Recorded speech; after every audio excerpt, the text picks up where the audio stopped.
কি ব্যাপার, ঠান্ডা লাগছে আপনাদের? আপনারা বোবার মতো খালি উত্তর দিতেছেন কেন? বা কি হয়েছে? বা আমার সাথে কি রাগ আছে আপনাদের?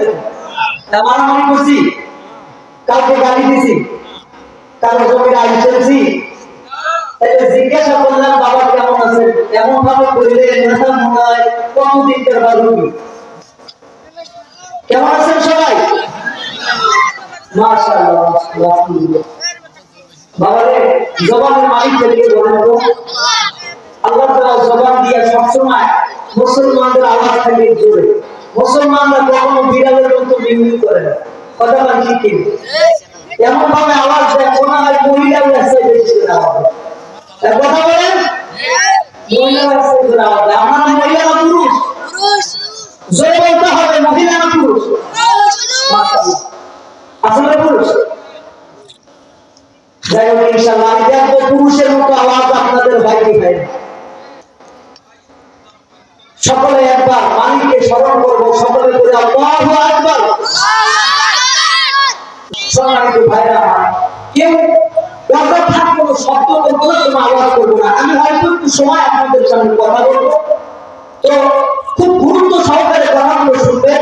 বর্তমান প্রেক্ষাপট আসলে কি, আমরা কোন দিকে যাচ্ছি, আমরা মুসলমান, আল্লাহ পাক রব্বুল আলামিন আমাদেরকে মুসলমান বানিয়েছেন, তাও আমাদের চলাফেরা হওয়া দরকার মুসলমানের মতো। কথা বলেন ঠিক কি? সম্মানিত বাবাজিরা, আজকে দেখেন এটা মুসলমানদের ধর্মীয় উৎসব না হিন্দুদের? জোরে কথা বলেন। মুসলমানদের ধর্মীয় উৎসব, আমরা মুসলমান, অথচ দেখেন এখনো পর্যন্ত এইখানে কোরআনের কথা অনেকবার হয়েছে, অনেক লোকে বলেছে, তারপরে আমি শুরু করেছি। এখানে কি কোরআনের কথা হবে না কোনো গান বাজনা হবে? কথা বলতে হবে জোরে, গান বাজনা হবে না কোরআনের কথা হবে? কিন্তু এখানে লোক নাই, লোকজন আছে কোথায়? ওই যে মনে করেন দোকানপাটে ভালো জিনিস মানুষের ভালো লাগে না, কথা বলেন ঠিক কি? আল্লাহ পাক চাইছে মানুষকে তৈরি করেছে আমার গোলামি করে, এই মানুষদেরকে আমি জান্নাত দেব। আল্লাহ চাইছে বান্দা তোমাদের দুনিয়াতে পাঠাইলাম, তুমি দুনিয়াতে যাও, আমার গোলামি করো, আমার দাসত্ব করো, আমার আনুগত্য করে তোমরা জান্নাতি হও। আর আমরা আল্লাহর কাছে ওয়াদা দিয়েছিলাম, হ্যাঁ আল্লাহ আমরা দুনিয়ায় যাবো, মানবো তোমাদের কথা দিলে। দুনিয়াতে আসার পরে আমরা মানতেছি, আমরা ফেলে যাচ্ছি জাহান্নামের দিকে। কথা বলেন ঠিক কিনা? কিছু কিছু ছাগল আছে নিজের ভালো করতে না, ছাগলকে যদি বলেন এই দিকে ভালো আলোচ, গাড়ির মধ্যে যদি তোলেন ভালো করে ফেলবেন, ছাগল ওঠে না, খুঁটকি ধরে থাকে, চান মারিয়ে গাড়ি তোলে। কথা ঠিক কিনা? কিন্তু মুসলমানরা জান্নাতে আল্লাহ বানায় দেবে, কিন্তু মুসলমান নিজে যায় জাহান্নামে। ওই ছাগলের চাইতে এই মুসলমান অধম। কথা ঠিক কিনা? ওই ছাগলের তার জ্ঞান নাই, এই জন্য ওই ছাগল মানুষ বলে তার জ্ঞান আল্লাহ দিছে, জ্ঞান থাকার পরে যে ব্যক্তি নিজে ভালো মন্দ বোঝে না, তাইলে বলেন নাকি ওর জ্ঞান থাকার পরে ওই পশুর চাইতে জানোয়ার নাকি? কথা বলেন, ওই পশুর চাইতে নিকৃষ্ট কিনা? সম্মানিত বাবাজিরা, তাহলে আল্লাহ ধর্মীয় অনুষ্ঠানে ধর্মীয় কোরআনের কথা শোনার জন্য এসেছি। আসার পরে যদি আমরা বাজার ঘাটে দোকান পাবে, আমরা যদি আলাদা তার আড্ডা দেই, তাহলে একটা উদাহরণ আপনাদেরকে দেব। মনে করেন একজন বন্ধু, তার বাড়িতে বিশাল একটা অনুষ্ঠান হবে, বিশাল একটা অনুষ্ঠান। বর্তমান যুগের প্রেক্ষাপট বলে কথা, বন্ধুর বাড়িতে অনুষ্ঠান হবে, বিশাল একটা অনুষ্ঠান। এখন চতুর্থ সাইডে কোন ওয়াল করা বাড়ি, বিল্ডিং বাড়ি 5 তলা 10 তলা, চতুর্থ সাইডে ওয়াল। কথাটা গুরুত্ব সহকারে শুনবেন, কোন বেহুদা কথা বলা যাবে। আপনাদেরকে আজকে মুসলমানদের বোঝার জন্য এই কথাগুলো বলতেছি। আজকে আমি ওয়াজ করতেছি না, এগুলো ওয়াজ করতে পারছেন। আমার নিজের এলাকা, আমার যুবক ছেলেদেরকে, আমার সোনার ভাই পরিচয় টুকরা ভাইদেরকে চেষ্টা করবো যাতে ইমানের পথে নিয়ে আসা যায়, আল্লাহর ইসলামকে যেন বাস্তবায়ন করা যায়, এইটুকুন চেষ্টা করবো। আল্লাহ যেন তৌফিক দান করে, বলেন আল্লাহুম্মা আমিন। সম্মানিত বাবাজিরা, আল্লাহ রাব্বুল আলামিন এত সুন্দর করে এই যে মানুষকে বুঝায়, মানুষকে শিখায়, ও মানুষ মুমিন তোমরা জাহান্নামে যেও না, তোমাদেরকে আমি আল্লাহ বড় মায়া করে বানিয়েছি, তোমাদেরকে বড় মায়া করে আমি আল্লাহ বানিয়েছি। পাঠাইছি, তোমরা খবরদার জাহান্নামের দিকে যাইও না। আল্লাহ রাব্বুল আলামিন আমাদেরকে জান্নাতের দিকে নিয়ে যাইতে চায়, আর এমন কবর করা মুসলমান এরা ছেলে জাহান্নামের দিকে যায়। কথা বলেন তো ঠিক কিনা? তো তাই বন্ধুর বিশাল বাড়ি, চতুর্দিকে জবাব করা, গেট আছে শুধু একটা, কয়টা গেট? অন্য দিক দিয়ে ঢোকার কোনো বুদ্ধি নাই, একটা গেট, ওই গেট দিয়ে ঢুকতে হবে। এখন ওই বন্ধু যাদের যাদের দাওয়াত করেছে, ওই তাদের কাছে এক একটা করে কাঠ লিখে দিয়েছে। কাঠ লিখে দিয়েছে, দেওয়ার পরে বন্ধুকে বলতেছে, বন্ধু এই যে দাওয়াত করলাম, কাঠ দিলেন, কাঠ নিয়ে আমার বাড়িতে দাওয়াত খেতে যাবো, কাঠ যদি তোমার সাথে না থাকে তাহলে কিন্তু দাওয়াত ওইখানে ঢুকতে যেতে পারবো না। আমি ফিরে কোথায় কাঠ না করতে ঠিক নেই, আমি কিভাবে তোমার সুপারিশ করে নিয়ে যাবো, কাঠ কিন্তু নিয়ে যাওয়া লাগবে। তো বলছে ঠিক আছে। তো বন্ধু বড় বন্ধু আবার বড় বন্ধু কি করছে, দাওয়া বন্ধু গাড়ি নিয়ে মায়ের মনে করেন হায়ার সেকেন্ড মাই করে নিয়ে চলছে বন্ধুর বাড়িতে দাওয়াত খেতে। তো দাওয়াত খেতে যাওয়ার পথে ওই বন্ধুর সাথে আবার আছে ড্রাইভার ড্রাইভার আছে। তো যাইতে সময় পথিমধ্যে দেখা ওই বন্ধুর আবার আরেকজন বন্ধুর সাথে দেখা। তো বন্ধুর সাথে দেখা হয়েছে, আমার বন্ধু তুই করে যাইস, ওরা কিন্তু দাওয়াত করছে, মজাদার দাওয়াত, ওই দাওয়াত খাবার মুখটা মুখ ধরি না। অনেক সময় আমরা কথায় মজা করে বলি কিনা, এরকম ঠিক আছে তুই যা, একটু জল গাড়ি চলে গিয়ে গেছে। যাওয়ার পরে গাড়ি থেকে নামিয়ে এখন ওই বাড়ির গেটের ভিতরে যখন ঢুকতে যায়, তখন ওই প্রথম বন্ধুকে বলছে আপনার টিকিট দেখা। তো ওই বন্ধু টিকিটটা গেছে, বন্ধু ভিতরে ঢুকেছে। পরে বন্ধু বলতেছে আমার টিকিট করে টিকিট আমি হলাম ড্রাইভার, ওই ড্রাইভারদের ভিতরে ঢোকার পারমিশন নাই, ড্রাইভারদের ঢোকার পারমিশন হয়েছে ওইদিকে বাইরের সাইডে, উঠানের সাইডে একটা রুম আছে, ওইটা হচ্ছে মানে ড্রাইভারদের জায়গা, তুমি ওখানে যাও, গেটের ভিতরে ঢুকতে পারবে না। ওই বন্ধু ভাই কি বন্ধু মোট ছাড়ি কেউ না, মোট এলাকি হইবে। তারপর বন্ধু তুমি যদি ঢুকতে চাও তাহলে তোমার টিকিট দেখানো লাগবে, টিকিট যদি তোমার কাছে না থাকে তুমি এখানে ঢুকতে পারবে না। এখন দাওয়ান টিকিট চাইলে কাছে টিকিট আছে, ওই বন্ধুর সাথে কথা বল, এখন আর ভিতরে ঢুকতে পারে না। আমি আপনাদেরকে বলি, যারা এই মাহফিলের চতুর্থাইকে এখনো ঘোরাফেরা করতেছে, আমি তাদেরকে বলতে চাই, যারা এখনো পর্যন্ত বাড়িতে ঘোরাফেরা করতেছে, বাড়িতে শুয়েছে, আমি তাদেরকে বলতে চাই, যদি জান্নাতে যেতে চাও তাহলে এই মুহূর্তে মাহফিলের মঞ্চে চলে আসো। কারণ এই মাহফিলে যারা আসতে পারবে এই কোরআন কথা শোনার জন্য, আল্লাহ রাব্বুল আলামিন তাদের হাতে জান্নাতের টিকিট দিয়ে দেবেন। সুবহানাল্লাহ। আল্লাহ জান্নাতে তারাই ঢুকতে পারবে যাদের হাতে চিঠি থাকবে। আর যারা বাইরে ঘোরাফেরা করতেছে এরা হবে এই যে ড্রাইভারের মতো, যারা কোনো বাড়িতে আছে মাহফিলে আসতে পারবে, এরা হচ্ছে এই বন্ধুর মতো, না ড্রাইভার না বন্ধু, কোনো জায়গায় তাদের নাম নাই। কথা ঠিক কিনা? আমি আপনাদেরকে দৃষ্টি আকর্ষণ করে বলছি, আসেন ভিতরে আসেন, আল্লাহর জান্নাতে বসে যান। আল্লাহর কোরআনের কথা যেখানে হয় ওখানে যদি আপনারা বসতে পারেন, আল্লাহ রাব্বুল আলামিন বললেন শোনো বান্দা, আমার কোরআনের কথা যেখানে হবে ওইখানে যদি তোমরা বসো, তোমরা কি জানো ওই মজলিসের চতুর্দিকে আমি আল্লাহ ফেরেশতাদেরকে পাহারাদারি করার জন্য রেখেছি। সুবহানাল্লাহ। আল্লাহ রাব্বুল আলামিন ফেরেশতাদেরকে বলতে থাকে, ও ফেরেশতারা তোমরা পাহারাদারি করো, আর দেখো ওইখানে ওই মজলিসের মধ্যে লোকগুলো বসেছে, তোমরা পাহারাদারি করো, আর দেখো ওই মজলিসের মধ্যে লোকগুলো কি বলে। ফেরেশতারা বলতে থাকে, ও রব্বুল আলামিন আপনার বান্দাগুলো এইখানে একত্রিত হয়ে বসে আপনার পবিত্রতা বর্ণনা করে, আপনার ক্ষমতা বিশ্লেষণ করে, আপনার কথা বলে তারা বলে, আপনার নামে জিকির করে। আল্লাহ রাব্বুল আলামিন বলতে থাকেন, ফেরেশতারা তুমি বলো দেখি ওই ব্যক্তিগুলো আমি আল্লাহর কাছে কি চাই, আমি আল্লাহর যে প্রশংসা করে, আমি আল্লাহর গুণগান বর্ণনা করে, তোমরা বলো দেখি ওই ব্যক্তিগুলো আমার বান্দাগুলোকে আমাকে দেখেছে। আমরা কি দেখছি আল্লাহ? আমরা দেখি। সম্মানিত ভাইরা, আমি বাইরের মধ্যে দৃষ্টি আকর্ষণ করে বলতেছি, শোনো, যারা এখনো বাড়িতে আছেন আমি তাদেরকে দৃষ্টি আকর্ষণ করে বলতেছি, শোনো, আল্লাহ রাব্বুল আলামিন ওই লোকদের বিরুদ্ধে লোকদের কথাই বলতে থাকে ফেরেশতাদেরকে, তারা যে আমি আল্লাহর বর্ণনা করে, আমি আল্লাহর প্রশংসা বর্ণনা করে, তারা যেন আমি আল্লাহকে দেখি না, আমি আল্লাহকে না দেখে তারা যেন প্রশংসা করলো আমি আল্লাহকে না দেখে তারা যেমন বিশ্বাস করলো। ও ফেরেশতারা তোমরা সাক্ষী দেখো আমি ওই বান্দার মনের বাসনা পূরণ করবো। সুবহানাল্লাহ। আমি আল্লাহ তাদের জন্য ওয়াদা করেছি, কথাটা একটু পরে বলবো। সম্মানিত বাবাজি আমার, তারপরে আল্লাহ বলতে থাকে, ও ফেরেশতারা তুমি বলো দেখি ওই বান্দাগুলা কি চায়, তারা কি দরকার, কি জন্য তারা ওখানে বসেছে, কি চায় তারা? তারা জাহান্নাম থেকে পানা চায়, তারা জাহান্নামের ভয়ে আপনার ওখানে বসে আপনার এমন তো বর্ণনা করে, আপনার গুণগান বর্ণনা করে, তার সামনাম বর্ণনা করে তারা জাহান্নাম থেকে পানা চায়। আল্লাহ রাব্বুল আলামিন বলতে থাকে, ও ফেরেশতারা শোনো, তারা যদি জাহান্নাম থেকে পানা চায় তোমরা বলো দেখি তারা জাহান্নামকে কোনদিন দেখেছে?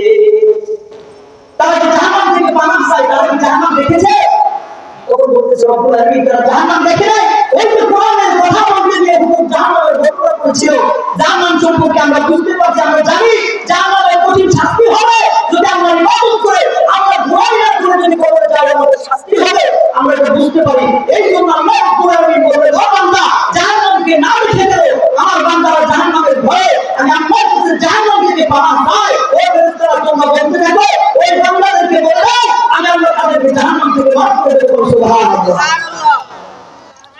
তারপরে আল্লাহ বলতে থাকেন, শোনো ও ফেরেশতারা তাড়াতাড়ি তোমরা বলো তারা কি চায়, তাদের মনের চাওয়া কি, তাদের মনের আশা কি, কি জন্য তারা এই শীতের রাতে বসে বসে কোরআনের কথা শুনে, তাদের মনের চাওয়া কি, তাদের মনের আশা কি, কি জন্য তারা আমার বিধানকে হারাম করে দিয়ে আল্লাহর কোরআনের কথা শোনার জন্য এসেছে। কোরআন প্রেমিক রাসূল প্রেমিক বান্দা বান্দীরা আল্লাহ রাব্বুল আলামিন ওই ফেরেশতাদেরকে এভাবে যখন বলতে থাকে, ফেরেশতারা জবাব বলতে থাকে, ও রব্বুল আলামিন, ও আমার আল্লাহ, আপনার ফেরেশতা আপনার বান্দারা আপনার কাছে একজন বসে আল্লাহর বিধানকে হারাম করে এই জন্য এতক্ষণ বসে বসে কোরআনের কথা শুনতেছে। আল্লাহর বিধানকে হারাম করে দিয়ে রাস্তাঘাট বাদ দিয়ে দুনিয়ার যাবতীয় গুনার কাছ থেকে ফারেক হয়ে দুনিয়ার যাবতীয় গুনার কাছ থেকে বিরত হয়ে আপনার বান্দাগুলো এখানে এসে আপনার কথা শুনতেছে, একটাই কারণ হলো তারা মরার সঙ্গে সঙ্গে আপনার কাছে তারা জান্নাত চায়। তারা কি চায়? কথা বলতে হবে, কি চায় তারা? আমরা আপনারা কি চান? জান্নাত চান কি চান না? শান্তি চান কি চান না? সম্মানিত বাবারা, আল্লাহ রাব্বুল আলামিন বললেন, ও বান্দা তোমরা আমার জান্নাতকে কি দেখেছো? ফেরেশতাদেরকে বলে, ফেরেশতারা বলো আমার বান্দা কি জান্নাত দেখেছে? তখন ফেরেশতারা বলতে থাকে, রব্বুল আলামিন ওই আল্লাহ তোমার কসম তোমরা তোমার জান্নাত তোমার বান্দারা দেখে নেই। আল্লাহ রাব্বুল আলামিন বললেন, শোনো আমার বান্দাদেরকে তোমরা জানিয়ে দাও জান্নাতকে না দেখে আমার বান্দা যেমন জান্নাতকে বুঝতে না পেরে জান্নাতকে না দেখে যেমন জান্নাত চাইলো, ও ফেরেশতারা আমার বান্দাদেরকে বুঝতে বলে দাও আমার বান্দারা কোরআনের কথা শুনেছে, জান্নাতের বিশ্লেষণ বর্ণনা শুনেছে, জীবনে জান্নাতের কথা আপনারা শুনছেন কি শোনেন নাই? জান্নাতের নাম নিয়ামতের কথা আপনারা শুনছেন কি শোনেন নাই?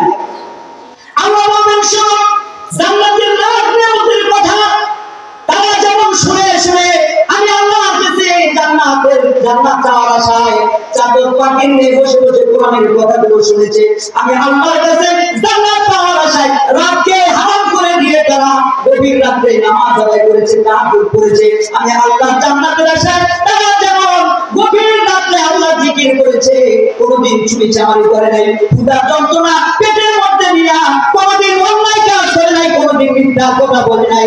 আল্লাহ রাব্বুল আলামিন বললেন, ও ফেরেশতারা তোমরা ওই সমস্ত লোকদেরকে বলে দাও আমি আল্লাহ রাব্বুল আলামিন ওই ব্যক্তিদেরকে আমি আল্লাহ রাব্বুল আলামিন মরার সঙ্গে সঙ্গে আমি আল্লাহ তাদের জন্য ওয়াদা করলাম জান্নাত দিয়ে দিব।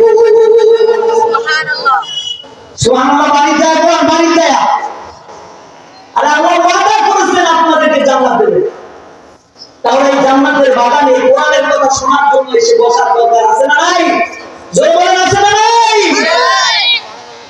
আমি আমার যুবক ভাইদের সম্পর্কে বলতে চাই, ও যুবক ভাইরা তোমরা মনে করেছো যে আমাদের বর্তমান প্রেক্ষাপটে আমরা যেভাবে চলি এভাবে আমরা জান্নাত পাওয়া যাবে না।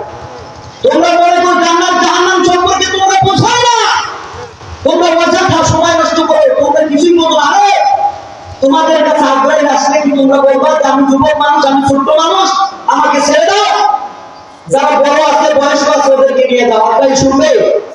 এই যুবক ভাইরা, তোমাদেরকে বলছি শোনো, আল্লাহ রাব্বুল আলামিন তোমাদেরকে মাফ করবে। তোমরা আসো, তাড়াতাড়ি দ্রুত চলে আসো। আমাদের প্রধান বক্তা, ওনার আলোচনা শুনলে, আমাদের দ্বিতীয় বক্তা আলোচনা শুনলে কলিজা ঠান্ডা হয়ে যাবে। আলোচনা খালি শুনেই দেখেন। আসেন আপনারা, আজকে যদি এসে দেখে এই কয়টা লোক, এই যে বক্তা সারা বাংলাদেশে আলোচনা করে বেড়ায়, আসি যদি দেখে এই কয়টা লোক, আমাদের সাহেবদের সম্মান থাকবে কি থাকবে না? মান সম্মান থাকবে কি যাবে? থাকবে না যাবে? কথা বলে আমাদের সম্মানার্থে আমি আপনাদের পায়ে হাত দিয়ে বলবো, ও যুবক, তোমরা আসো, এখানে ফিরে আসো, আল্লাহর কোরআনের কথা শুনো। যাই হোক, আমি শুরুতে একটি আয়াতে কারিমা তেলাওয়াত করেছিলাম। যে আয়াতে কারিমা আল্লাহ পাক রব্বুল আলামিন 114টি সূরা কোরআন শরীফের মধ্যে লিপিবদ্ধ করেছে। কয়টা সূরা? এবার কথা বলেন, এই দিকে দৃষ্টি করেন।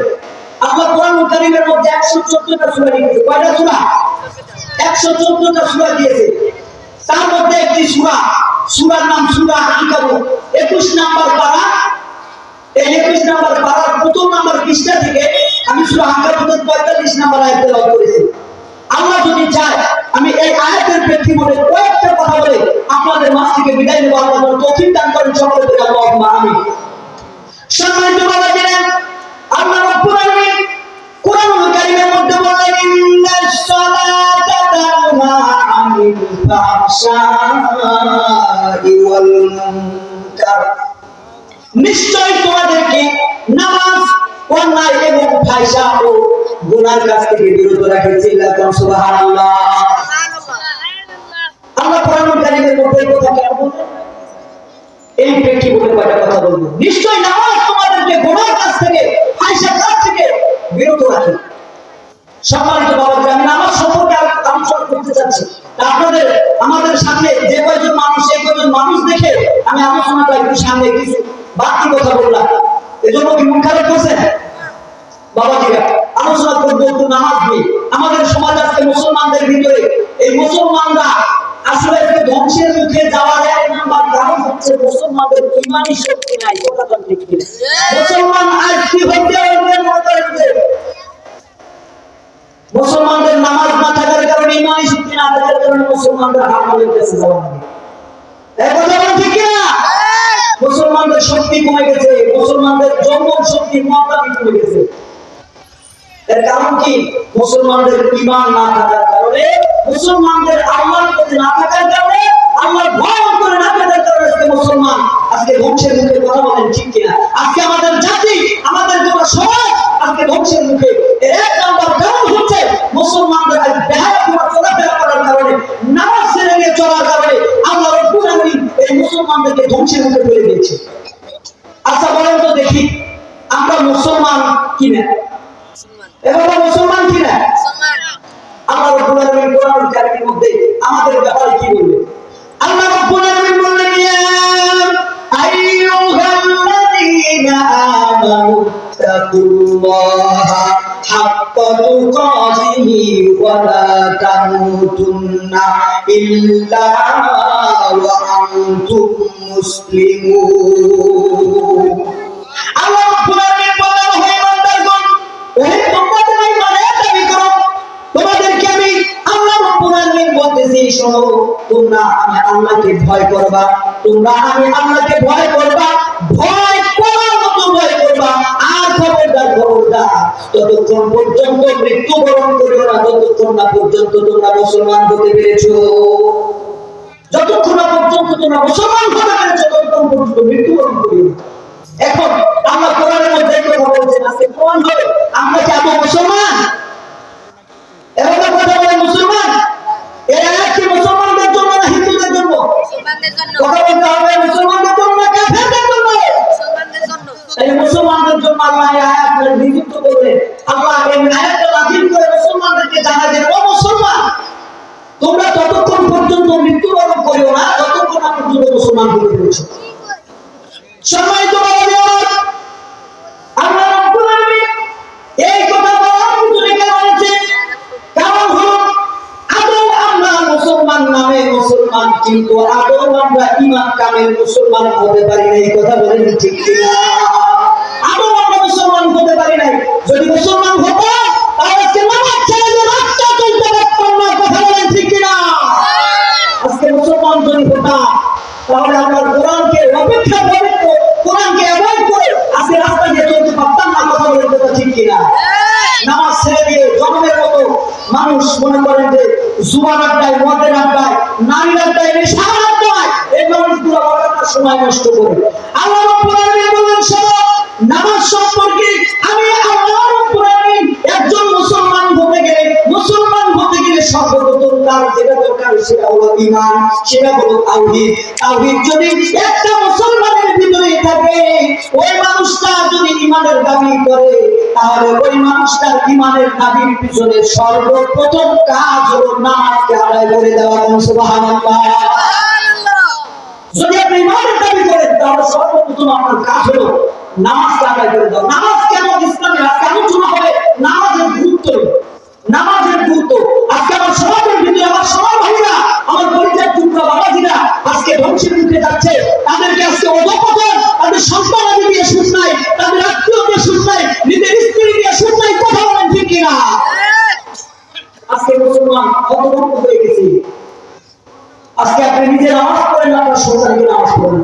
ইসলামের মধ্যে নামাজ এত জরুরি।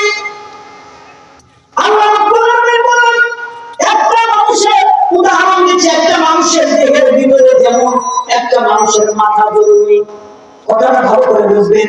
একটা মানুষের দেহের মধ্যে যেমন তার মাথাটা জরুরি, ওই মাথা না থাকলে কোনো মানুষ বাঁচতে পারে না। কথা বলেন কথা ঠিক কিনা?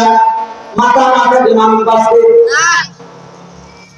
তেমনি একটা মানুষের দেহের ভিতরে মাথা না থাকলে যেমন মানুষ বাঁচতে পারে না, তেমনি আল্লাহ রাব্বুল আলামিন বললেন, নামাজ তাওহীদ হচ্ছে ঈমানের বহিঃপ্রকাশ, আর নামাজ হচ্ছে ঈমানের উৎস, সেবক মানে মাথা। আপনার যদি নামাজ না থাকে, আপনি যদি নামাজি না হন, আপনি যতই ঈমানের দাবি করেন, যতই মুসলমানের দাবি করেন, আপনি যদি নামাজি না হন, আপনি যতই জান্নাতের আশা করেন, আল্লাহ রাব্বুল আলামিন বললেন, শোনো, তোমার ভিতরে যদি নামাজ না থাকে, তাহলে আল্লাহ রাব্বুল আলামিন বললেন, তোমার কোনো দিন নাই, কোনো ইসলাম নাই, কোনো জান্নাত তোমার কপালে নাই। কথা বলছেন? নামাজের এত গুরুত্ব। আমি চাই আজকে নামাজের এই গুরুত্ব নিয়ে কিছু কথা বলে আমার সবার ভাইদেরকে নামাজ পড়া যায় কিনা এই চেষ্টা করবো ইনশাআল্লাহ। সম্মানিত বাবাজিরা, বলতেছিলাম নামাজের গুরুত্ব এমন। ফর এক্সাম্পল আরেকটা উদাহরণ দিচ্ছি। ওই যে যেমন বন্ধুর বাড়ি, কথাটা মনে আছে? বন্ধুর বাড়ি চতুর সাইডের দেওয়া, গেট কয়টা? একটা গেট। ওই গেট ছাড়া ওই বন্ধুর বাড়িতে যেমন ঢোকা যায় না, তেমনি তাওহীদ হচ্ছে কালেমা, ঈমানের বিশ্বাস। আল্লাহ আছে একজন, আল্লাহর আনুগত্য করে, আল্লাহর দাসত্ব করে, আল্লাহ ছাড়া কোনো মাবুদ নাই, আল্লাহর কাছে মাথা নত করতে হবে, এই বিশ্বাসটা করা। আর এই বিশ্বাসগুলো হচ্ছে দেয়াল, আর নামাজ হচ্ছে তার দরওয়াজা। সুবহানাল্লাহ। এই বিশ্বাসগুলো হচ্ছে ঈমান, দেয়াল, ওই গেটের দেওয়াল, বাড়ির দেয়াল, আর নামাজ হচ্ছে তার দরওয়াজা। কোন ব্যক্তি যদি ঈমান সর্বপ্রথম ঈমান নিজে ঈমানের দাবি করে, তাহলে ওই ব্যক্তির জন্য সর্বপ্রথম যেটা গুরুত্বপূর্ণ সেটা হলো নামাজ, সেটা হলো সালাত। যদি নামাজ ওই ব্যক্তি যদি না আদায় করে, তার ঈমান কোনো থাকবে না, ঈমান নষ্ট হয়ে যাবে।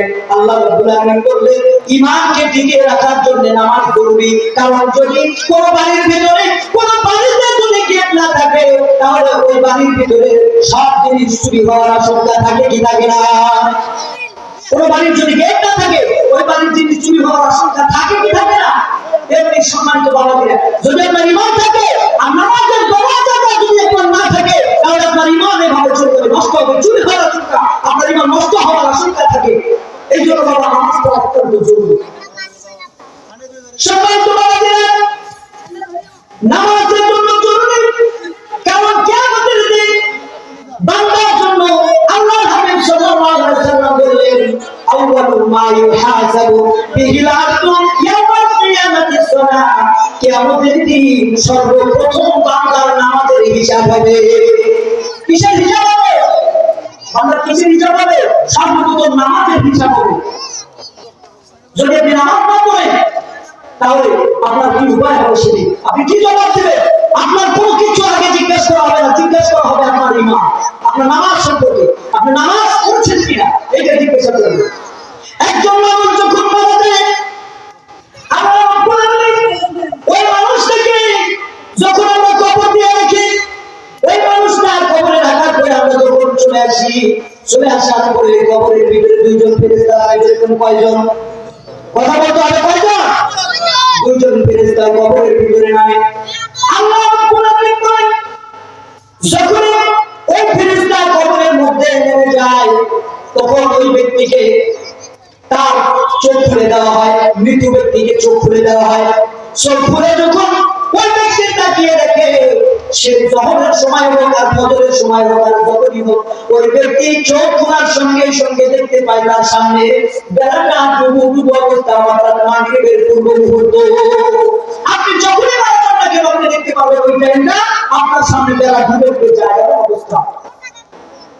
আল্লাহ রাব্বুল আলামিন ওই মানুষটার সামনে বেলাটা ডুবে যাওয়া অবস্থা যখন মানুষটাকে দেখিয়ে দেয়, তখন ওই মানুষকে জিজ্ঞাসা করা হয়, ফেরেশতারা জিজ্ঞাসা করে, তুমি যে চোখ খুলেছো তুমি কি দেখতে পাচ্ছ?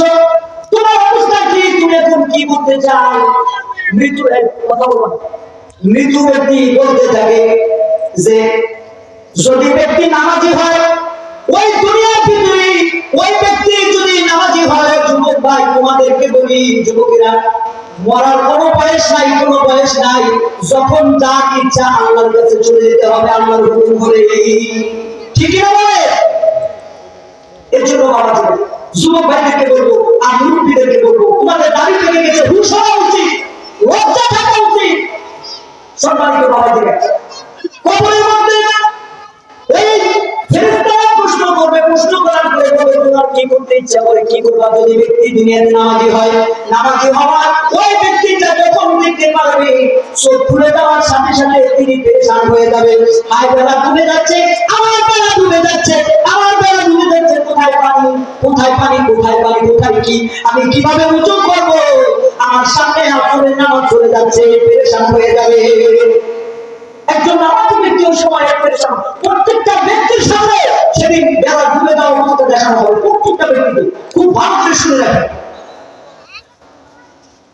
তারপরে ওই ব্যক্তি বলতে থাকবে, আমার নামাজ চলে যাচ্ছে, আমার নামাজের সময় শেষ হয়ে যাচ্ছে, আমাকে একটু পানির ব্যবস্থা করে দাও। ফেরেশতাদের বলবে তাড়াতাড়ি পানির ব্যবস্থা করো, আমাদের সময় চলে যাচ্ছে। ফেরেশতারা মুস্কি মুস্কি হাসতে থাকে আর বলতে থাকে, বলো মান রব্বুকা, তোমার রবকে। সে বলে আমার সামনে থেকে সরো, আমি তোমার প্রশ্নের জবাব দিতে পারবো না, সময় নাই, কারণ আমাদের সময় চলে যাচ্ছে, নামাজের সময় আমার চলে যাচ্ছে, আমি তোমার কোনো প্রশ্নের উত্তর দেওয়ার জন্য এখন প্রস্তুত নই, পরে আসো। আবার বলে তোমার দিন কি? সে বলে আমি তোমাদেরকে সরে যেতে বলছি, আমার নামাজের সময় চলে যাচ্ছে। আবার বলতে দেখো তোমার কবিকে, তোমাদের কাছে যে রাসূল প্রেরণ করেছিলাম তিনি কে? তিনি বললেন আমার নামাজের সময় শেষ হয়ে যাচ্ছে, আমি তোমার প্রশ্নের জবাব দিতে প্রস্তুত নই, পরে আসো। আল্লাহ রাব্বুল আলামিন ওই ফেরেশতাদের মধ্যে থেকে আমার বান্দা, আমার বান্দা, আমার বান্দা পরীক্ষায় পাস করেছে, যাও যাও তাড়াতাড়ি আমার বান্দার জন্য জান্নাতের একটা দরজা খুলে দাও, তাড়াতাড়ি যাও আমার বান্দার জন্য জান্নাতের একটা দরজা খুলে দাও। সুবহানাল্লাহ বলবেন না? আল্লাহু আকবার। আর যদি ব্যক্তি নামাজি হয়, ফেরেশতা তাকে প্রশ্ন করার সঙ্গে সঙ্গে তার চক্ষু খুলে দেওয়ার সাথে সাথে তিনি দেখতে পাবে বেলা ডুবে যায় অবস্থা। চক্ষু খুলে খুলে চক্ষু দিয়ে এদিক সেদিক তাকাবে, নামাজের সময় পার হয়ে যাচ্ছে, তার কোনো খেয়াল রাখবে না। এইরকম মানুষ আজও বাংলার জমিনে আছে না নাই? নামাজের সময় পার হয়ে যায় কিন্তু তাদের কোনো খেয়াল রাখে না। রিক্সা চালান আপনি, নামাজের সময় হলে আপনার খেয়াল নেই, কি ভাড়া একটা পাইছি, ভ্যান চালকরা, আবার গাড়ি চালক, সিএনজি চালক, অটো চালক ভাইরা দেখবেন নামাজের সময় করে করে যদি কোনো ভাড়া আসে, আগে ভাড়াকে জরুরি মনে করে, নামাজকে জরুরি মনে করে। কথা বলেন ঠিক কিনা? আমরা যারা কাজের করবে পেশায় জড়িত আছি, আমাদের কাজ করবে মনে করেন ফেলে রেখে কি করি, নামাজে কি আসি, যারা আসে ওই সময় তাদের এই পেরেশান হয়ে যাবে নামাজের জন্য, তাদেরই প্রশ্নের জবাব মনে করেন সহজ হয়ে যাবে। আর যারা নাকি নামাজে ভ্রুক্ষেপ করে না, ওই ব্যক্তিগুলা কিয়ামতের ময়দানে কি করবে? পরকালে মনে করেন কবরের জিন্দেগিতে ওই ব্যক্তিগুলো জবাব দিতে পারবে না। তারা চোখ খুলে চোখ দিয়ে এদিক সেদিক তাকাবে, নামাজের সময় চলে যাচ্ছে, ভ্রুক্ষেপ করবে না। ফেরেশতা তাকে বলতে থাকবে, কি খবর, তোমার কি কোনো কিছু তুমি দেখতে পারতেছো? সে বলবে, না আমি কিছুই বুঝতে পারি না। তাকে প্রশ্ন করা হবে, তোমার রবকে? সে জবাবে বলতে থাকবে, হায় আফসোস, আমাকে কি বলে? হ্যাঁ, সর্বনাশ, কি বলে? আমার জীবনের দুনিয়াতে কোনোদিন আমি এই শব্দ শুনি না, আমি এই শব্দের জবাব কিভাবে দেবো? আজকে আমার কপাল পোড়া, কপাল থাপড়াবে। আর কপালকে থাপড়াতে যাবে, বলবে, হায় আফসোস, আর কপাল পোড়া। আমি যদি দুনিয়াতে নামাজের গুরুত্ব দিতাম, দুনিয়াতে যদি আল্লাহর গুরুত্ব দিতাম, দুনিয়াতে যদি কালেমার গুরুত্ব দিতাম, দুনিয়াতে যদি ইমানের গুরুত্ব দিতাম, ইসলামকে যদি গুরুত্ব দিতাম, আমি যদি মাহফিলে গিয়ে যদি আমি মেয়েদের ভিতরে সময় নষ্ট না করে, মাহফিলে গিয়ে যদি আমি দোকান করে সময় নষ্ট না করে, ওয়াদাটা মনে রাখতাই, ওয়াদাটা তোমার রাখতাই, ওয়াদাটা কানে রাখতাই, ওয়াদাটা বাজার গেতে চায়ের দোকানে চা খেতে খেতে ওয়াদাটা যদি আমি সময়টা নষ্ট না করতাম, তাহলে এই মুহূর্তে আমি প্রশ্নের জবাবগুলো দিতে পারতাম। আমি কি করবো, কি জবাব দেবো?